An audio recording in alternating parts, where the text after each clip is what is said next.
I am Pegasus. As you can see, currently I am exploring the expanse of territorial planes on planet Earth. Let's make it an opportunity to learn something new that you might have never heard before. So, today, we will discuss about the Esoterica of Adam, peace be upon him. There are secret names of Allah which Allah Almighty has specifically given to His honored prophets. These are special names, which are called the 40 Asma. It is said that there are a total of 41 of these special names, but the prominent ones are 40.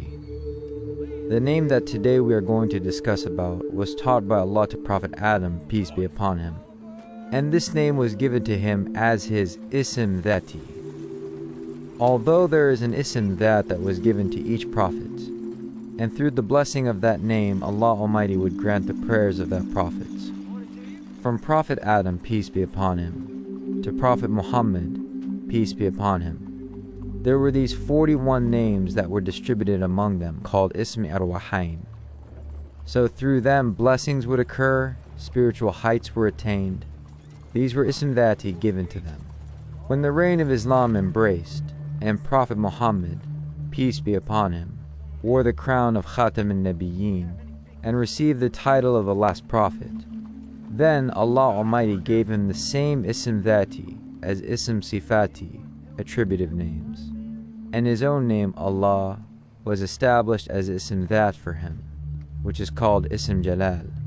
So the name Allah is the Ism Dhati given to him, and the names that were clearly given to the prophets before him, those were incorporated into his attributes. The name today we are going to discuss, this name has great blessings.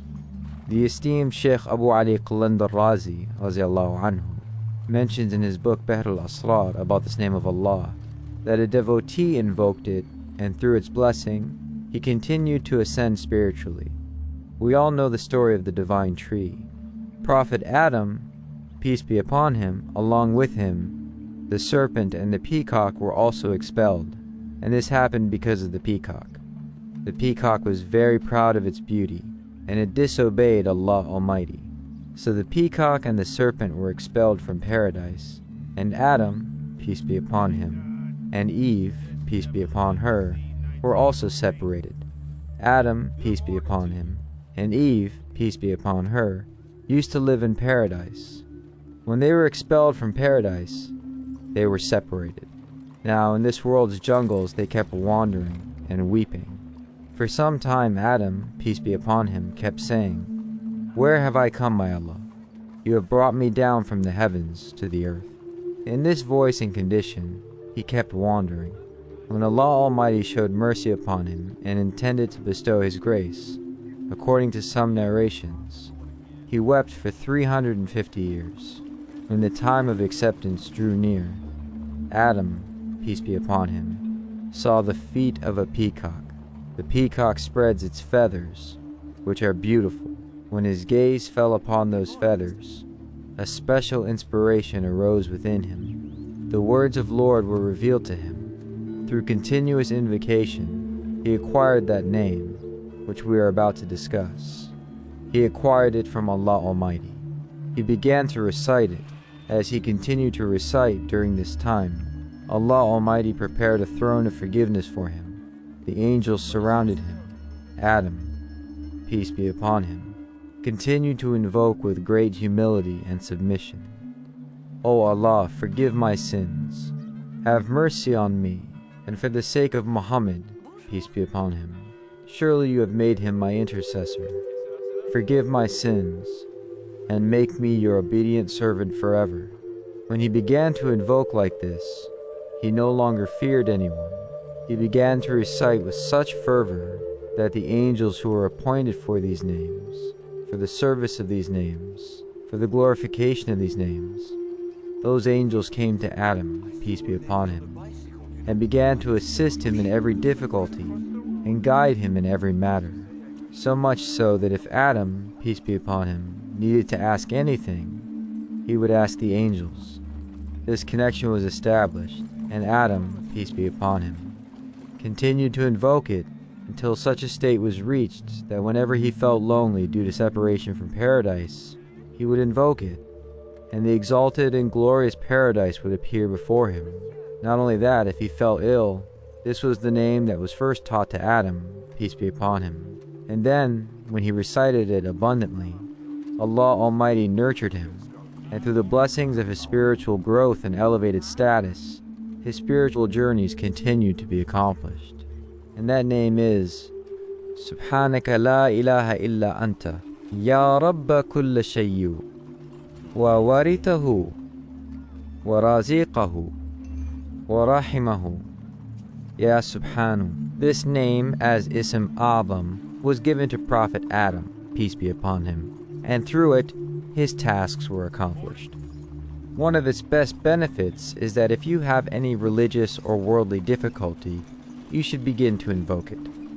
On Monday, at the time of sunrise, recite Surah Al-Fatiha once, then recite Durood Ibrahim 3 times, and then Bismillahir Rahmanir Rahim, Alhamdulillahi Rabbil Alameen, until the end of Surah Al-Fatiha.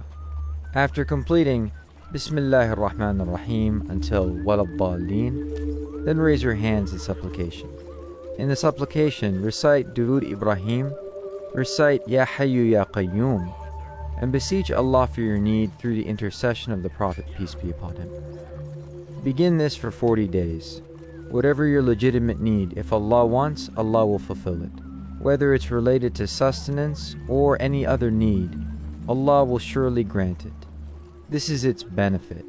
And its second benefit is that if a person has a court case before a judge, or a ruler, or any high authority, or a special court, or if they are appearing before a superior and fear their anger, or if they are already angry with you and have summoned you, causing you great distress, then for any such distress, this Ism Azam, Ism-e Azam, is very powerful.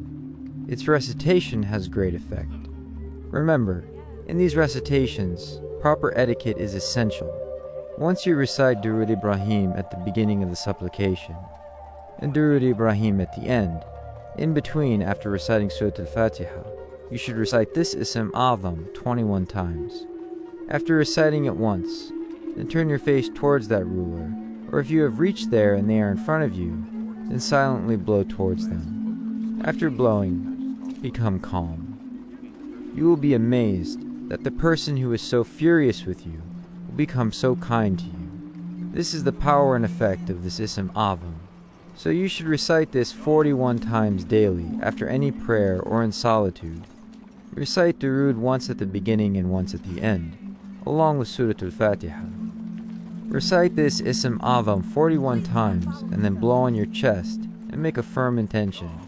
Begin this with the intention of 41 days.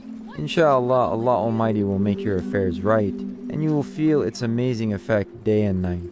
And one more benefit. If your beloved has become distant and indifferent, does not listen to you, does not pay attention to you, and you want to make them obedient and submissive, this Ism Azam has a tremendous and wonderful effect. Its method is that you should do this on Wednesday. On Wednesday, keep a fast during the day. After the afternoon prayer, break your fast. During the day, take a bath, wear new clothes, apply perfume, and in the environment where you will recite, spread that fragrance, burn incense, or light fragrant candles. There should be a pleasant aroma. Then, sit facing the Qibla. Now you have to recite this. Recite it 121 times. After reciting Surah Al-Fatiha once, keep something to eat or drink in front of you, blow on it, and give that thing to your beloved to eat or drink in any way. Then you will witness the spectacle. Inshallah, you will become the beloved, and they will become the lover. Such a wonderful effect this has. Do this. In this practice, even one recitation is often sufficient, but the maximum is 11 days. Within 11 days, inshallah, the indifferent beloved will become your devoted admirer, and will abandon any kind of stubbornness. If your offspring is disobedient, do this and feed it to them. It has a tremendous effect, and one more benefit. If your inherited wealth has been unjustly seized by someone else, a brother has occupied it, or someone is delaying in returning your borrowed money, this has a great effect. Its method is that either a complete recitation, khatam, has to be done, or it can be done individually. Several people can gather and do a khatam of this ism, A'zam. It should be recited 5,150 times. Each person should recite Durood once before beginning, and once after completing their share. The recitation should be completed according to the number of people, totaling 5,150. After that, make a supplication. Begin this for 20 days. You will see that even before that, your right will be delivered to you through unseen means. This is its proven effect, and one more very powerful benefit is that if you desire general acceptance and respect, that people should be impressed by you, that everyone should listen to you and act accordingly. But always remember that this should only be for righteous purposes. If you want everyone to obey you so that they promote your good words, work for the betterment of the community and the country, then this is permissible. But if you intend to dominate them for selfish reasons, to seize their wealth unjustly, or to impose your illegitimate desires, then avoid such intentions. Otherwise, the blessings of these names can be reversed and cause harm to the person. Therefore, its method is that you should engrave this name on a silver ring. A silver ring on which this blessed name is engraved. After that, for 19 days, after every obligatory prayer, recite Ayatul Kursi 41 times and blow on the ring and keep it with you. Continue this way until the end of 19 days. After 19 days, wear the ring. Go before a ruler or anyone you desire influence over. Inshallah, the effect will be in your favor. By the blessing of this Ism A'zam, inshallah, whether it is a powerful ruler or the common people, they will be under the influence of this ring, and inshallah they will be inclined towards your good words. So this is the method. Engrave it on a ring. And you know about rings. If a man wears one, it should not be heavier than 5 mashas, approximately 4.37 grams. A ring of 5 mashas or less, on which this is engraved. There is no such condition for women, and the heavier the ring a woman makes and engraves this on, the better. For men, silver up to 5 mashas is permissible, and wearing gold is not permissible for them. Keep this rule in mind, so make a ring of 5 mashas, engrave this on it, and for 19 days after every prayer, recite Ayatul Kursi and blow on it. Continue to make supplications.